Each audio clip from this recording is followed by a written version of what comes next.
A very good morning. You're watching News 9. I'm Sanjay Malhotra, and over the next 1 hour, all the news from the world of business, economy and stocks that happen to be in news this morning. It's not just me who's going to be telling you all that's happening in the world. I will be joined by two stalwarts from the world of finance and economy, Mr. Gaurang Shah and Amar Singh Deo, on News Brief at 9.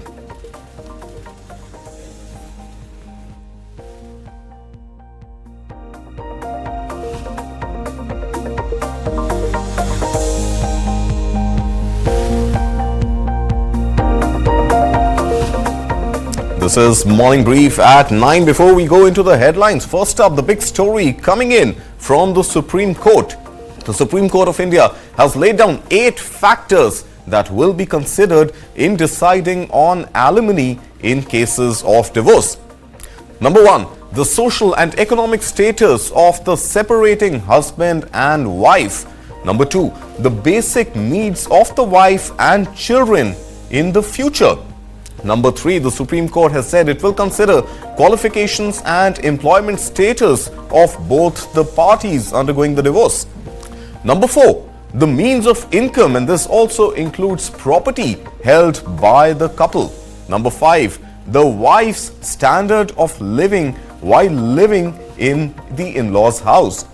Number 6, the Supreme Court has also asked to consider that has the wife left her job to take care of the family.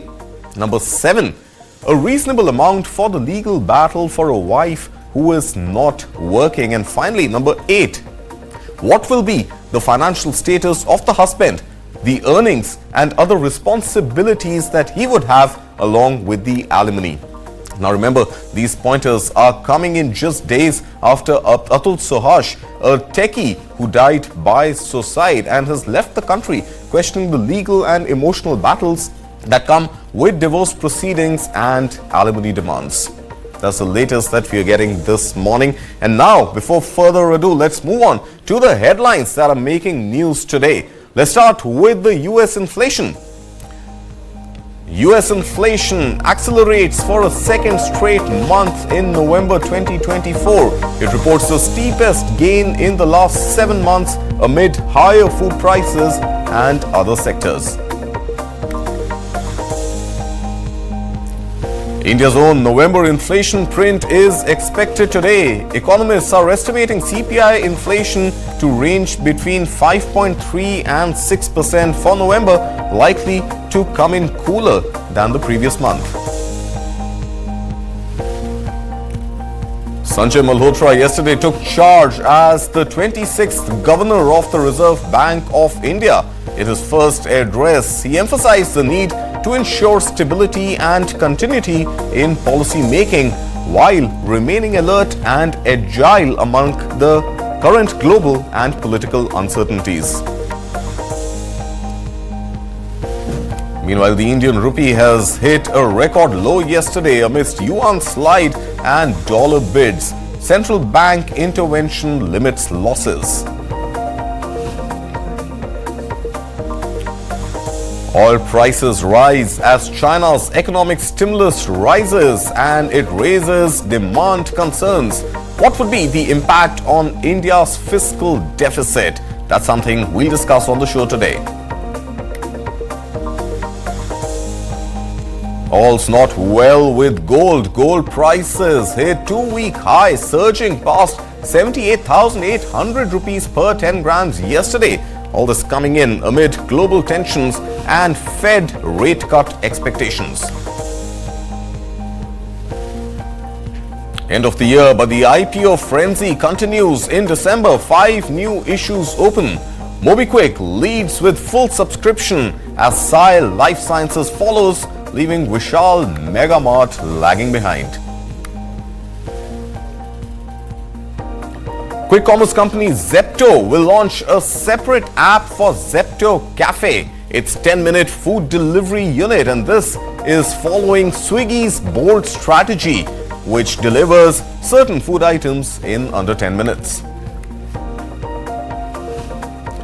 And staying with the world of food delivery apps, Swiggy unveiled One BLCK, a premium invite-only membership program that promises to redefine conveniences for its users.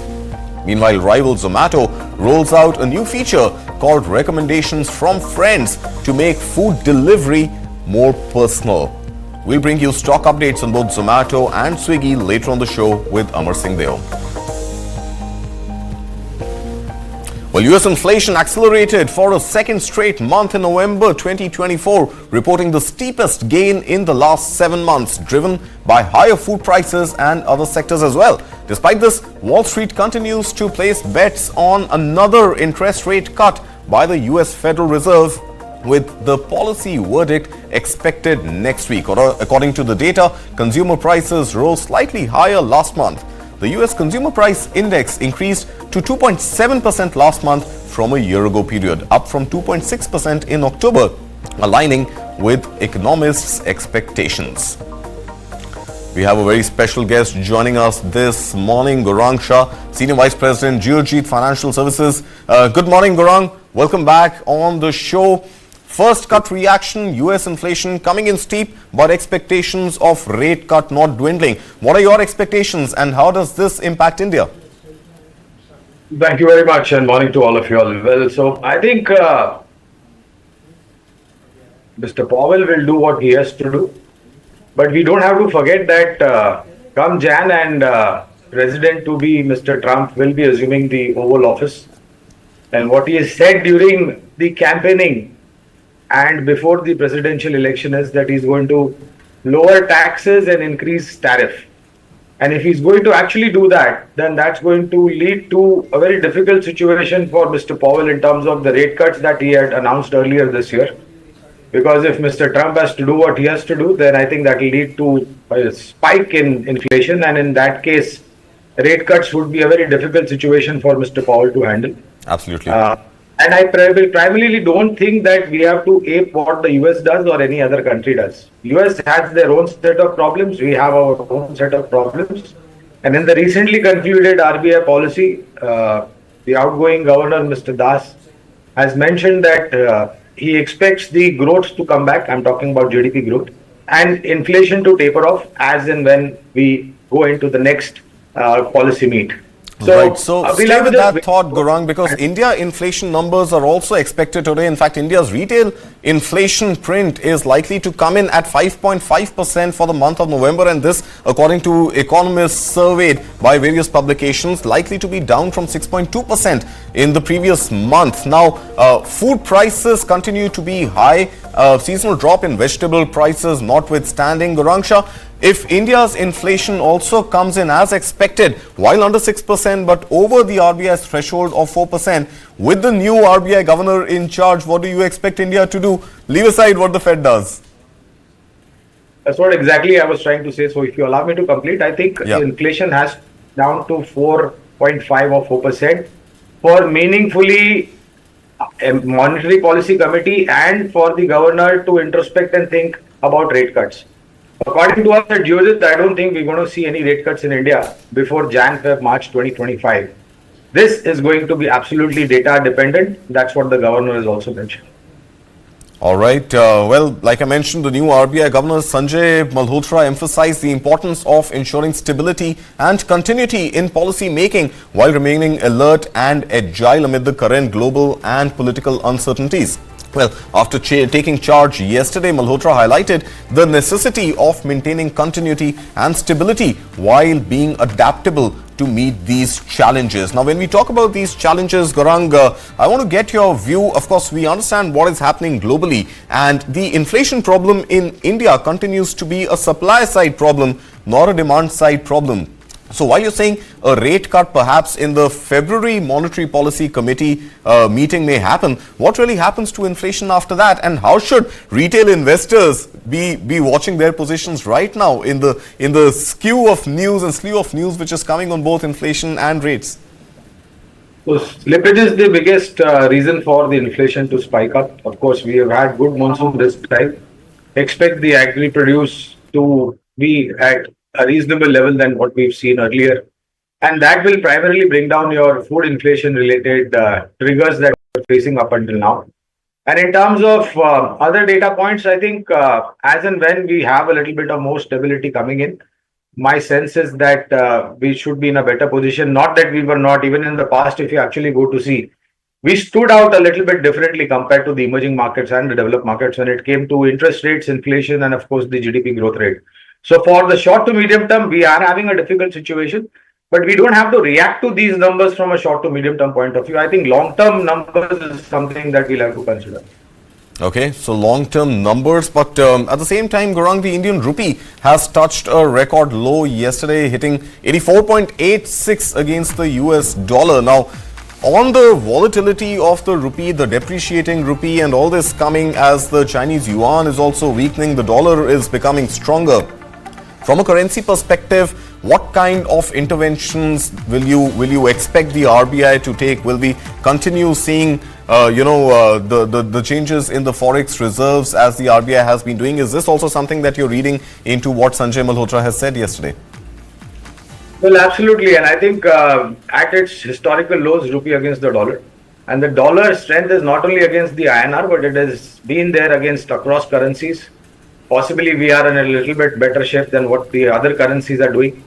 There is limitation to support the rupee against the dollar in terms of strength, either be it dollar supply from the central bank or the other banks. And I don't think there will be extraordinary supply coming in, keeping in mind the situation that the dollar is in. So I think this is something that will lead to a little bit of more measured steps taken by the central bank as well as other banks. We'll have to just wait and watch. And for US also, it is not really favorable to have such a strong dollar in terms of where their economy is. Right. So I want to just spend a little bit more on the sliding rupee, Gaurang, and I want to understand what is going to be the impact on India's IT sector. We haven't seen the best year 2024 yet, with 2025 around the corner. With the rupee sliding, with the dollar strengthening, what kind of an impact do you see on India's IT sector? So there has always been this thought process that not only IT but even pharma, because pharma is also exposed to large part of their turnover going across the Indian boundaries and especially in the US and the rest of the world. And it's not like these sectors, IT and pharma, keep their dollar position open. They hedge their position also to a certain extent. But with the dollar becoming strong, I think there will be a little bit of tailwind positive on the earnings front for both IT as well as pharma. And as a brokerage house, we at Geojit have been positive on IT and pharma for a pretty long period of time, and we continue to remain positive on IT and pharma.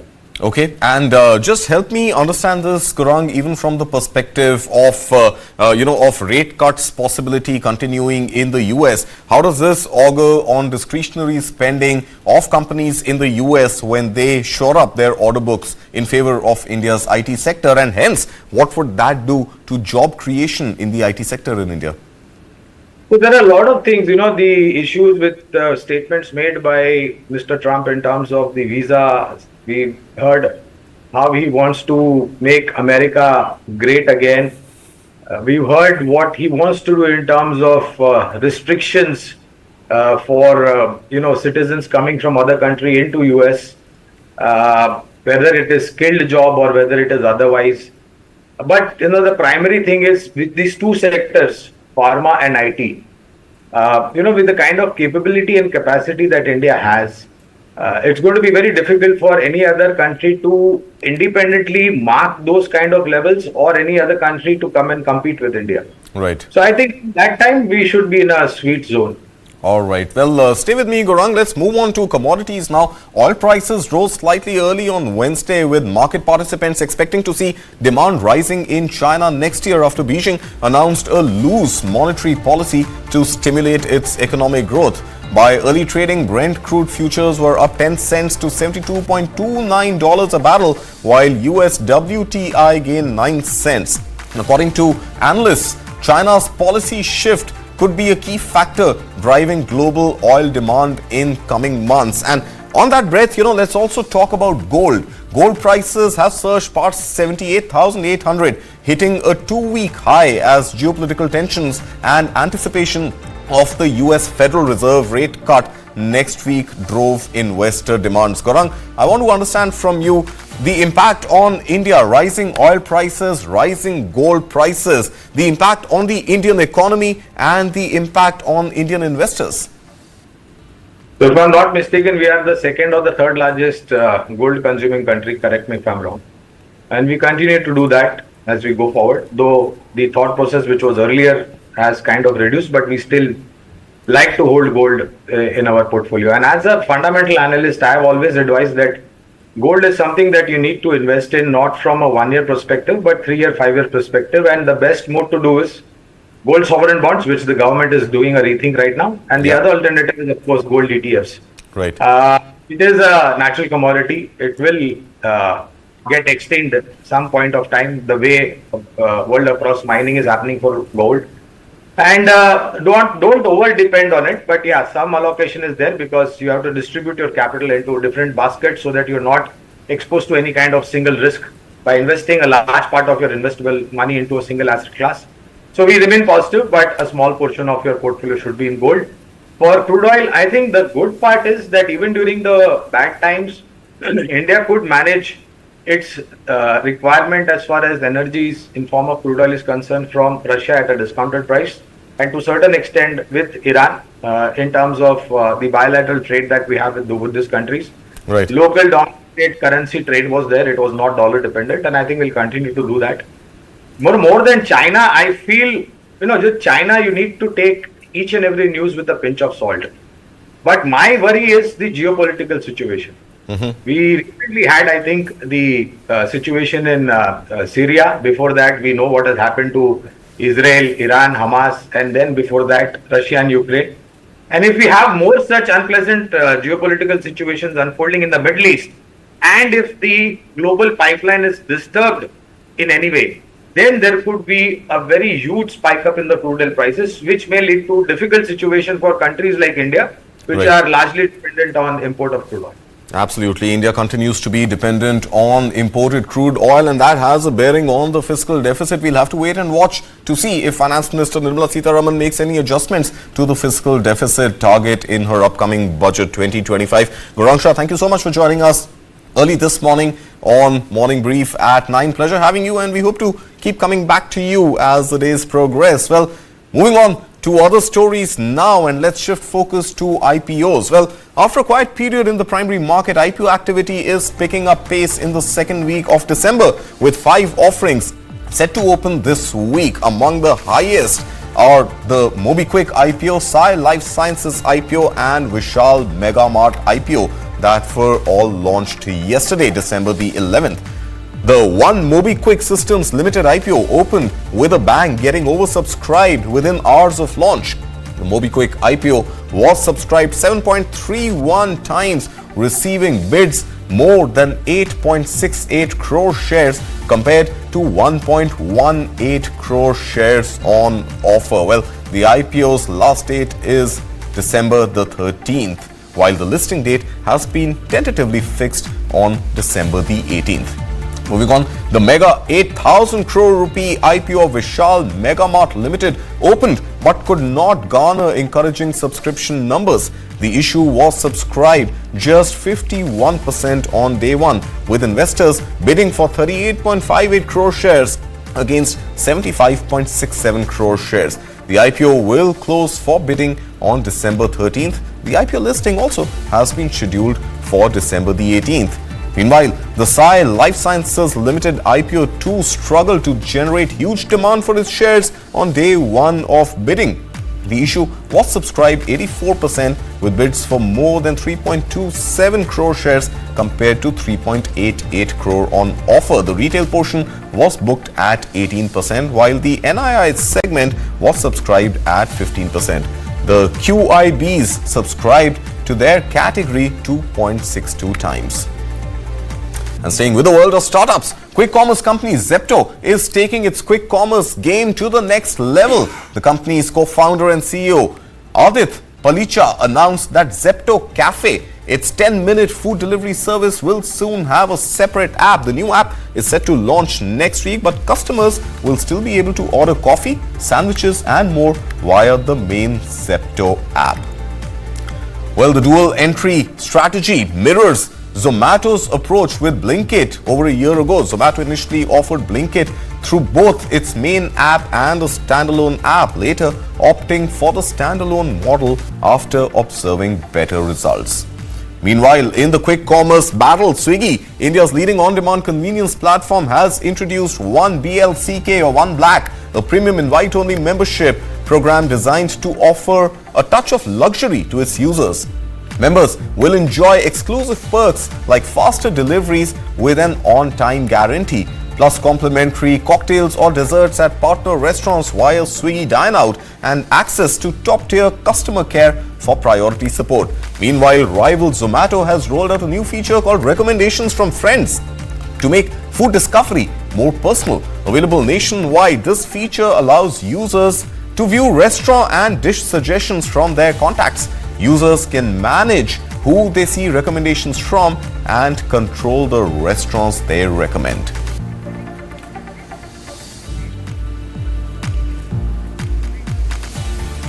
Well, up next are going to be stocks that are making news today, and joining me on the show is going to be Amardev Singh, Head Advisory, Angel One Limited. So don't go anywhere, a short break and come back right here to Morning Brief at 9 on News 9 Live. See you in just a moment.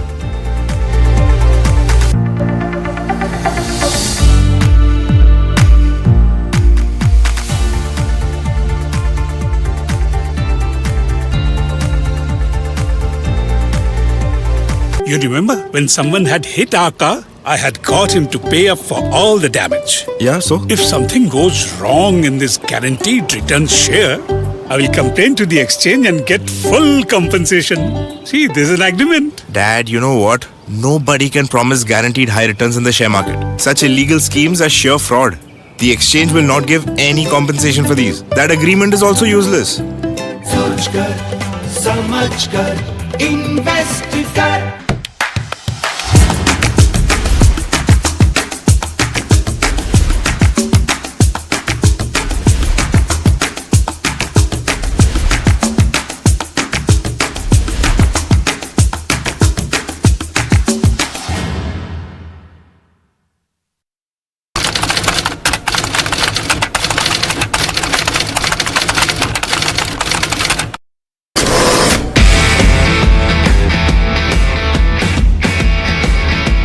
Valuations can be frothy.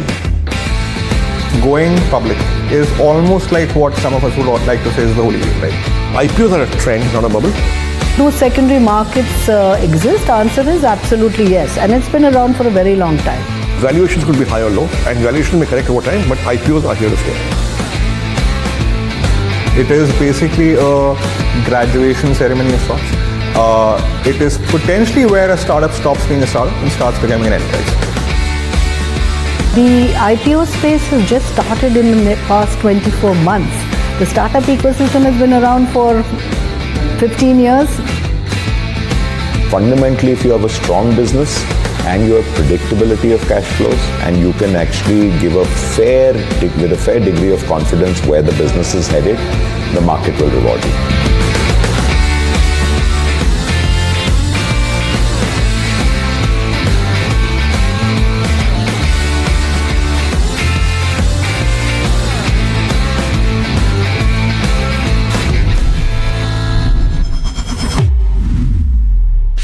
This and more. Streaming on News 9 Plus. Subscribe and get free vouchers.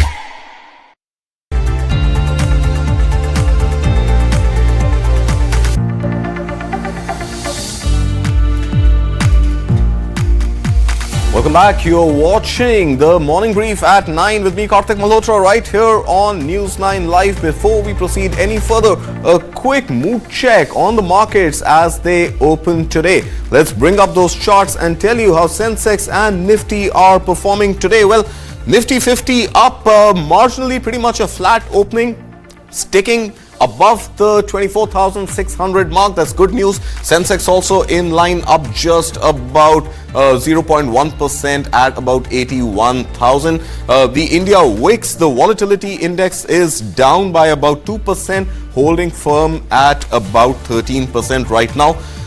Hardly any action in the Nifty mid cap. and the Nifty small cap space as well. So a pretty flat opening for the markets. Let's quickly look at the heat map and take a look at which are the stocks which are in momentum today, which are the stocks which are gaining, which are the stocks which are losing. Well, on your charts right now, you've got the IT pack doing well. TCS, Infosys, HCL Tech, Wipro, Tech Mahindra, the entire IT pack seems to be in the positive territory, opening well this morning. Not great news coming from the auto sector. Maruti Bajaj Auto continue to be down. Tata Motors is down. Bharti Airtel seems to be making some headwinds today. It's up at about 0.88%. Let's look at the banking sector. You've got HDFC Bank, which is down about it's pretty much flat. It's hardly down. You've got ICICI Bank up about 0.5% and Axis Bank also up about 0.15%. Reliance is down this morning, down by 1/3 percentage point, while ONGC is up by about 0.3%. Well, we've got a guest joining us today. This is Amardev Singh, Head Advisory at Angel One. Amar Singh Deo, good morning. Thank you very much for joining us today. Yeah, thank you for having me on the show. Great. Amar, I want to start with the first question this morning. This is news coming in on Jubilant Bharti, which is acquiring a 40% stake in the Coca-Cola bottling plant. Well, this comes in the wake of Varun Beverages also going ahead and increasing its bottling capacity. What do you make of Jubilant Foods this morning? Yeah, so if you look at Jubilant Foods, what we are seeing is that definitely we've seen some very good traction in the stock, particularly over the last few weeks, and the stock has rallied because it had made a low of somewhere around 550, 560, and from there on the stock has bounced back. So it was somewhere in the first week of November.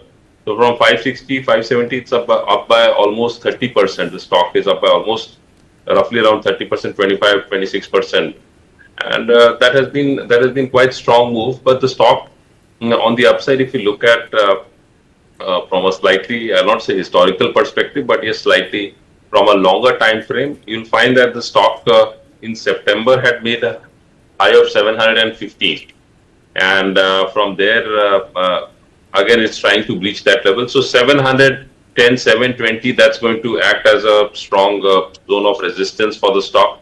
If that is taken out, then the stock could witness some sharp up moves. And if you look at the financials of the stock has had steady sales over the last 2 quarters. Right. Profitability has also been steady. So from that perspective, overall, one needs to be careful at these levels because we could witness some profit booking. Above 720, the stock could trade significantly higher towards, if I look at the long-term charts, the stock at a point of time traded as high as almost 900 levels. So this level is going to be very important, 720 for the stock. 720 and important level is the word coming from Amar Singh Deo. The stock right now is trading at about 684. I want to get your views now, Amar, on a competitor in the bottling space, and this is Varun Beverages. This stock, of course, has seen great performance through the year. Right now, it's trading at about 640. The stock is up about 143% on a year-to-date basis. In the last 5 days, of course, the stock is also up about 0.7%. Varun Beverages in pretty much the same space that Jubilant Foods is now looking at getting into. What is your view on Varun Beverages, Amar? So if you look at, first of all, Varun Beverages from a technical perspective, the stock has been consolidating because over the last many trading sessions, I would say since the end of July, the stock has gone in for, I would say rather go back and since the mid of June, the stock has been in for consolidation because on the upside, the stock trades as high as around 660, 680. That's an upside zone of support resistance for the stock, whereas on the downside, somewhere around 550 to 570, that's a zone of support. So upside is resistance around 660, 670. Right. And the stock has been trading in this particular range. It's trying to break out above that range. So we'll have to wait and watch whether that actually happens because that's going to really set the further trend of the stock. If I look at the stock from a very long-term perspective, so a long-term perspective also the stock seems to be positive, but some of the technical indicators clearly point out that it's clearly in a trading range. Looking at the financials, the company has been doing well in terms, but profitability had increased for the last quarter, but the sales were down. So we'll have to wait and watch. In terms of the stock P, the stock is at 85, far higher than the industry average of 36. So I would say one needs to be slightly cautious and watch out for the levels which I have said. So it's good from a trading strategy. So Amar, trading strategy for somebody who's holding Varun Beverages today, what is your advice? Hold on to the stock, wait for the breakout to come, or don't hoard any more of the stock and let it bottom out? I would say they can definitely hold on to the stock because if I look at some of the technical indicators for this particular stock, so they are indicating positive movement. But since the upside, the stock has been trying to breach that 660, 670 zone, but it's unable to breach that level. Right. So till the time we don't see that, one can look at booking profits above 660, 670. The stock could rally towards the 740, 750 mark. 740, 750 mark. Well, for the year, the 52-week average, 670 was the highest that the stock had touched on the 26th of July. I want to now shift focus to another stock, Amar, and this one is D-Mart, Avenue Supermart, and I want to discuss this stock in light of the Vishal Mega Mart IPO that hit the streets yesterday. What is your view on its competitor D-Mart? So if I look at Avenue Supermarket, I would say, see, this stock has been in a sell mode. If you look at from a I'll not say long-term perspective, but yes, from an intermediate-term perspective, the stock had made a record high of somewhere around 5,500 levels, 5484 to be precise. And from there, the stock has corrected significantly. So if you look at this quarter, the stock is down by almost 26-27%. If I look on the month-on-month basis, the stock is again month-on-month. We are not seeing much decline, but in the month of October, the stock had witnessed a significant decline. So the stock is trying to form a bottom. It's approaching crucial support zones. If you ask me, technically it's not very strong, but since the stock has corrected, so there is always a possibility of a pullback. Right. But overall, if you look at the financials of the stock, seems to be more or less, markets have really not taken very kindly to the overall performance. I think that's the reason stock has been beaten down. Right. The stock does find some support around these levels, so somewhere around 3600 is a good support level for the stock. It can bounce back, but it's more from a trading play, because if I go back in time, so earlier 3300, 3500 was a crucial support zone. From there, the stock started its upward journey. Right. And the stock is inching towards those levels. So more of a short-term play from a long side, but you need to be cautious and get in and get out fast. All right, need to be cautious, get in and get out fast, and the stock could bottom out at about 3600 levels. Remember, the stock is trading at about 3728 right now. Amar, I'm staying with the IPO and all the buzz in the IPO. MobiKwik also launched its IPO yesterday. I want to now shift focus to Paytm 197 Communications. What should be the strategy of investors? Because Paytm has also had a stellar record this entire year, despite the lows that it saw in the month of February. So from a trading and an investing perspective, now there's a competitor in MobiKwik also hitting the streets. 18th December is likely to be the listing. What do you make of the strategy for investors who are with Paytm at this moment? So see, Paytm has, I would say, if you look at Paytm, it had made a high, all-time high of 1955. And from there, it had corrected all the way towards 310 levels. So the stock was really more than 1/6 of the price. Now the stock has bounced back, trading around 950 odd levels. If I look at last year, the stock had made a high of almost 1,000 levels, 990 to be precise. So the stock has for this year performed well, almost year till date, almost up by 50%. From the lows, it's multi-bagger from the 310, currently it's around 950, so it's more than triple. So definitely seems to be going good for the stock. At the current levels, I wouldn't recommend fresh entry. Mhm. Those who are long, they can either look at booking profits, at least half, 50% profits they can book onto, and the stock sustaining over the 1020, 1050 mark, Yeah. then the stock could trade higher towards 1300, 1350 levels.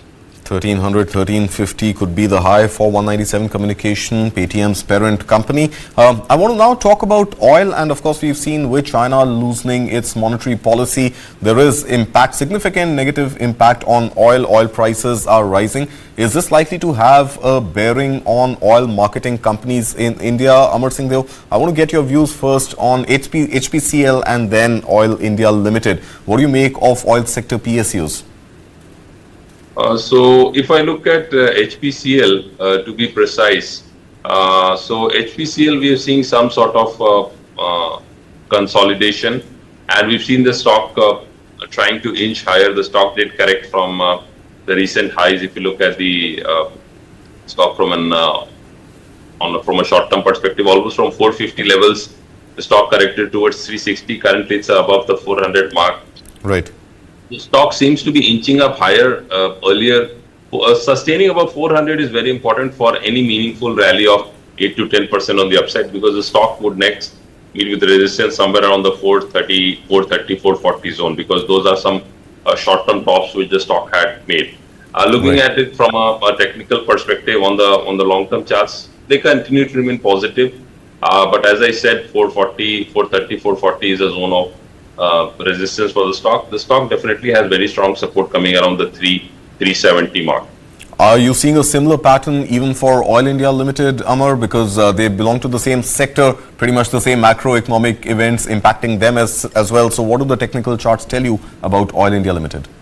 Oil India, actually, if you ask me, it's currently trading around 470 odd levels. Here the trend is slightly at variance as compared to what we are seeing in HPCL, which we talked earlier. Because HPCL has witnessed some strong up move, but Oil India has not moved up. It's trading close to the recent lows at around 470 or so. So till the time we don't see it breaching the, I would say, 500 level on the upside, it could be in for consolidation, because here there's not much of a positive momentum. So if one needs to choose between the two, HPCL appears to be better, and sustaining of the 400 mark, it has a potential to rally towards 435, 440. As far as Oil India is concerned, I would say that it is very strongly supported around the 450, 460 zone. Right. As long as that's not taken out, nothing much to worry. If that is taken out, then we could witness some correction in the stock.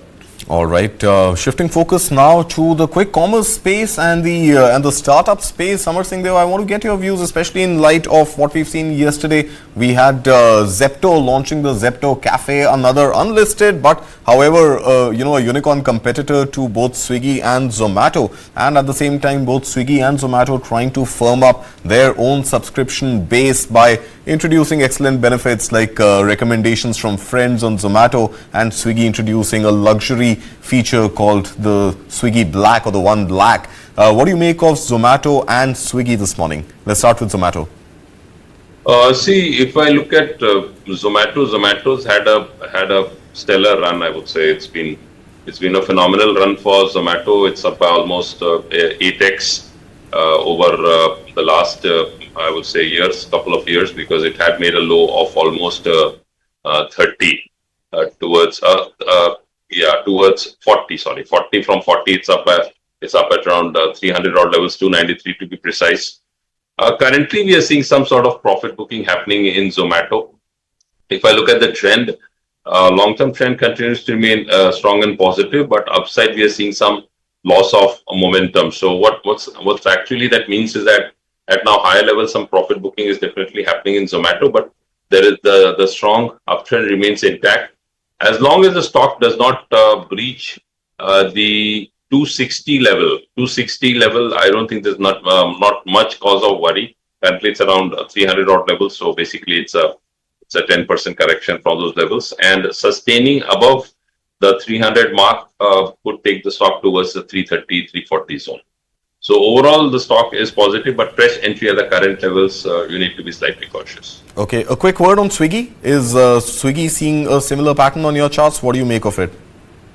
So as far as Swiggy is concerned, we don't have much of data in terms of price movement on the exchange. But what we've seen is that the stock has moved from almost the 400 levels to 580, and currently it's around the 522 mark. So yes, Swiggy also has. See, these are stocks which one can look at from a long-term perspective also. Right. Not only from a short-term perspective, one can look at adding to.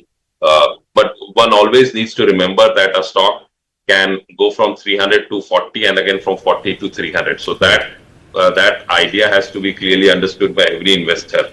Right. That the stocks could move that way, because generally people. So you have to look at buying stocks which are good quality, and also you have to look at averaging them if you can, because that will help you really tide over if the stock witnesses some sharp correction. Because if the same stock which within past 1.5 year has moved from 40 to 300. Right. So averaging out stock seems to be the word coming in from Amar Singh. Though before I let you go, Amar, we are completely out of time, but I can't let you go without a view on India's IT pack, and this in line with the inflation data that came from the US late last night and the potential of the US Fed continuing to cut rates. I want a quick view on India's IT pack, TCS, Infosys, Wipro, HCL Tech, etc. Where do you see the story coming in? We just have about a minute on this, Amar. If you could just run us through the strategy for India's IT pack. Yeah, so if you look at the IT pack, we are seeing some strong movement in the IT space. Coforge is trading at record highs. HCL Tech is also trading at record highs. And if you look at some of the IT majors, Infosys has also moved up, because I've been positive on Infosys, and we are seeing it reaching very likely the 2000 mark. So again, very strong on the IT space. And some of the IT stocks like Mindtree is also witnessing some sharp move. And Emphasis also very sharp move. So yeah, IT pack, one can be in a position. Persistent is hitting record highs. So IT seems to be doing good, and TCS is yet to breach its all-time high of 4600, which if it sustains above the 4500 levels, we could see that level being breached as well. All right, Amar Singh Deo, thank you so much for taking out time this Thursday morning and being here with us on Morning Brief at 9. Pleasure having you, and we hope to see you keep coming back to us. Well, let's move on now from Indian stocks to all that is happening in the world around us, which could have a bearing on you, the Indian consumer. First up, US inflation rises. The Federal Reserve is expected to continue with the rate cut cycle. And while staying with the US markets, Nasdaq hits the 20,000 mark as tech stocks rally in the wake of expectations of the US Fed cutting rates. Not great news for drinkers out there. Tequila imports worth $3 billion seem to be at risk due to US President-elect Donald Trump's planned tariffs on Mexico. Meanwhile, US President Joe Biden eyes tougher sanctions on Russian oil. General Motors has announced its abandoning of the cruise robo-taxi business, citing excessive costs and a competitive market. Europe's TUI profits soar among holiday demand surge. On the show, we'll also look at trending stories in the field of artificial intelligence on Reuters AI Weekly. South Korean police has raided Yoon Suk Yeol's office as part of an escalating investigation into his martial law declaration last week. US consumer prices increased more than expected in November, primarily due to higher food and accommodation costs. Meanwhile, Elon Musk has breached the $400 billion net worth, becoming the first individual to do so. We'll bring you that.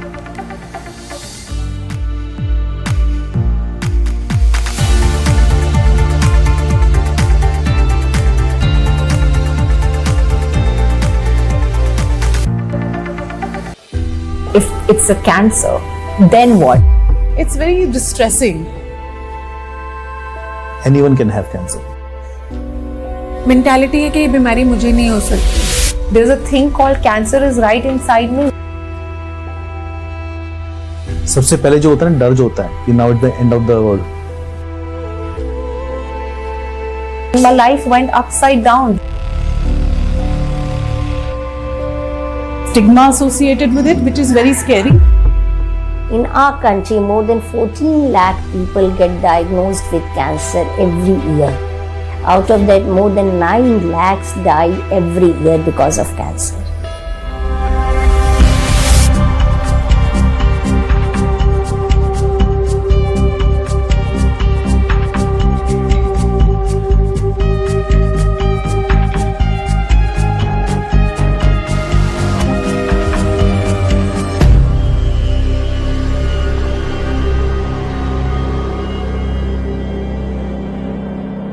This and more. Streaming on News 9 Plus. Subscribe and get free vouchers.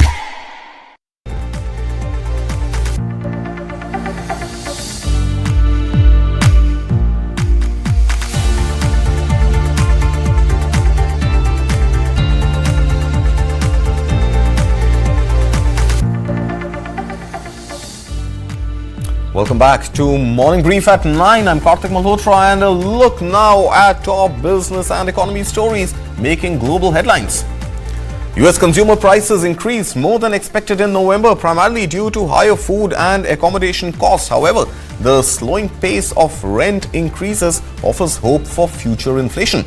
Despite the uptick, the US Federal Reserve is widely anticipated to cut interest rates at its upcoming meeting. While job growth remains strong, a slight rise in unemployment rate suggests cooling labor market conditions. As a result, expectations for further rate cuts in 2025 have in fact moderated. Let's take a look. A key inflation report on Wednesday showed that U.S. consumer prices in November increased the most in 7 months. But that's unlikely to keep the Federal Reserve from delivering a third consecutive interest rate cut at its policy meeting next week. The annual inflation rate through November, according to the Labor Department's Consumer Price Index, was 2.7%, a slight uptick from October, but in line with economists' expectations. Most of the rise came from higher food prices, as well as more expensive motel and hotel rooms. Rents, which have been the major driver of inflation, increased at their slowest pace since July of 2021. That bodes well for the overall inflation outlook. Inflation has slowed considerably from a peak of 9.1% in June of 2022. But progress in lowering the annual rate to the central bank's 2% target has stalled in recent months. The Fed, however, is now more focused on the labor market. Though job growth accelerated in November, the unemployment rate ticked up to 4.2% after holding steady at 4.1% for 2 consecutive months. Financial markets have almost fully priced in a 0.25 percentage point rate cut at the Fed's policy meeting next week. Fewer rate cuts, however, are expected next year than had been anticipated just a few months ago. All right, and staying with inflation, well, if Donald Trump has his way, then tequila and mezcal imports worth $3 billion into the U.S. are at risk with Trump's planned tariffs on Mexico. The tariff could impact top spirit makers like Diageo and Beckel, which dominate the U.S. tequila market. Diageo, which shipped over 25 million liters of tequila just last year, says it will work with the incoming administration to address trade issues.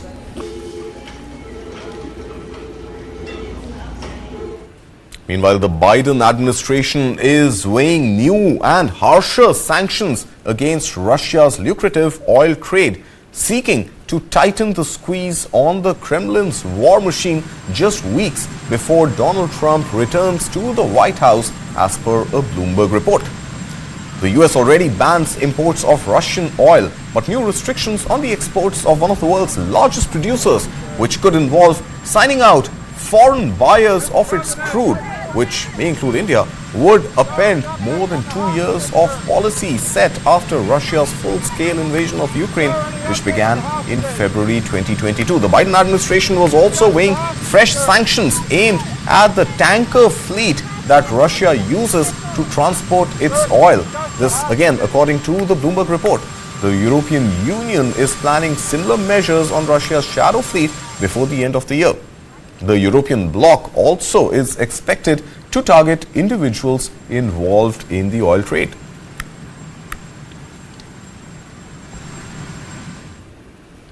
And moving to the world of artificial intelligence, renowned AI pioneer Geoffrey Hinton warns of imminent artificial general intelligence, urging both caution and control. OpenAI expects access to its powerful text-to-video model Sora, and the incoming administration is expected to appoint David Sachs as AI and crypto czar, indicating a potential shift in tech regulation in the US. Take a look at all that's happening and likely to happen in the world of AI. From a Nobel Prize winner's prediction to Google's new generation quantum chip, this is AI Weekly. Nobel Prize winners say artificial general intelligence is coming sooner than many think. British-Canadian scientist Geoffrey Hinton, often dubbed the godfather of AI, spoke in Stockholm ahead of this year's award ceremony. It's not hype, and it's not designed to distract from other problems with AI. It's what we have believed for a long time. Now, I thought it would be much further away, but the speed of recent developments means I think it's going to be quite soon. I think between 5 and 20 years, and we have to worry seriously about how we stay in control then. OpenAI says it's released its Sora text-to-video bot to more users. The model had been restricted to safety testers since its debut in February. Now, ChatGPT Pro and Plus users will get to try the system, which is meant to rival products from Google and Meta. Donald Trump has named former PayPal exec David Sachs to be his AI and crypto czar. The president-elect's tech backers generally favor a light touch in both fields. One expert predicted Sachs would focus on regulating AI just in certain critical areas. This wind turbine was designed by AI for a specific location.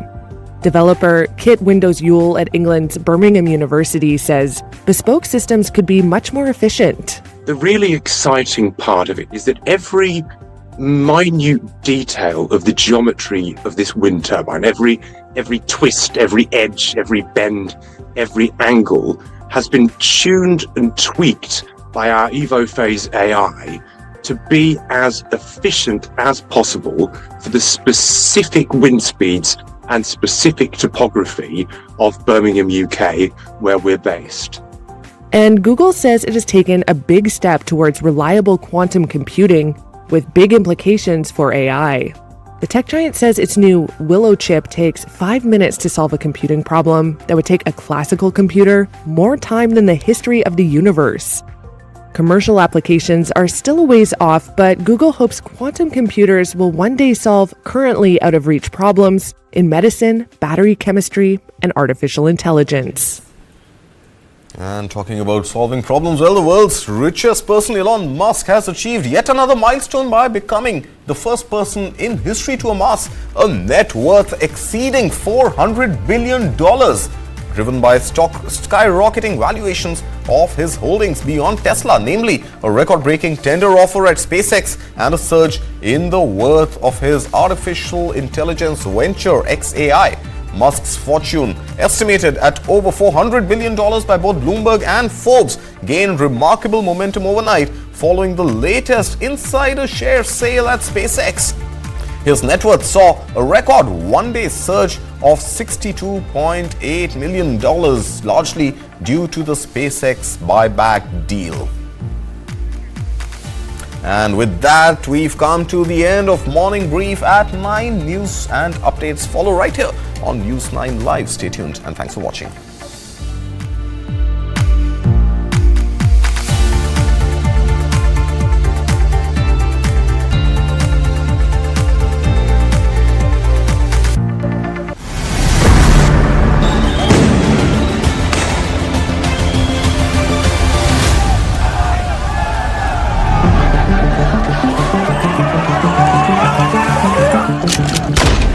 India's neighborhood has been in turbulence all throughout. Sheikh Hasina was forced to resign and take refuge in India. Myanmar itself is facing an enormous internal crisis of sorts. Periods of India's greatest strength was when the neighborhood did not have a problem with it. There are events that are larger than your ability to control them. What you have to do is to make the best of those events and move forward.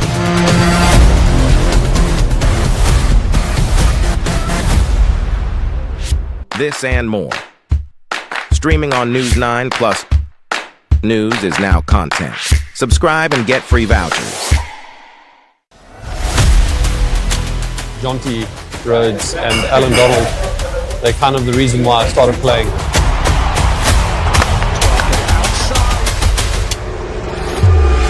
I think most young spinners, when they're growing up, Shane Warne was just everything, wasn't he? He was one of the greats of all time. Playing against India was always challenging in India.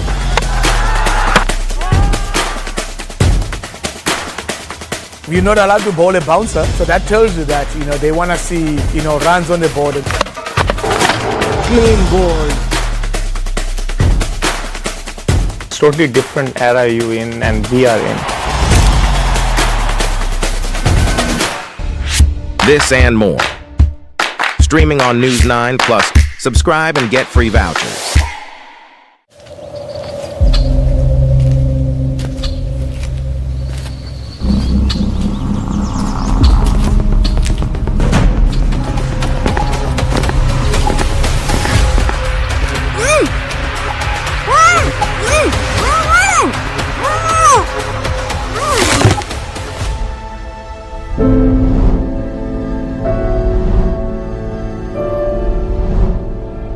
In the fight against child rape and murder, the police plays a crucial role.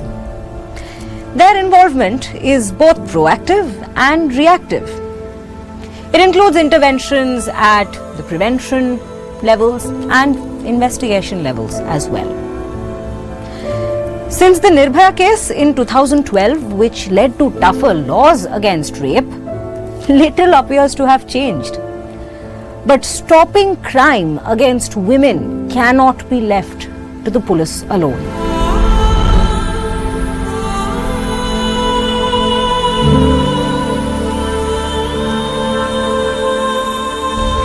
This and more. Streaming on News 9 Plus. News is now content. Subscribe and get free vouchers. Hello. If your money is fraudulently taken by somebody or if cyber crime takes place with you, क्या हम कृष्णा दास गुप्ता जी से बात कर रहे हैं? and you report it to the bank within 3 days of the crime, the bank is liable to pay you 100%. This is clear-cut guidelines. मैं department से बात कर रहा हूँ. If you report it within 7 days, the bank is liable to pay you 50%. And if you report it in 21 days, I think 25% or something. और हमने ये देखा है कि आपके आधार कार्ड से एक सिम रजिस्टर्ड हुआ है यहाँ. If the person gives information within the span of 3 to 4 hours, 100% recovery can be done. I personally have seen a lot of cases where 100% recovery has been done. आपका SIM use हुआ है, illegal activities हुई हैं उस SIM से. Oh my God, Madam, you are also involved in the Naresh Goyal money laundering case.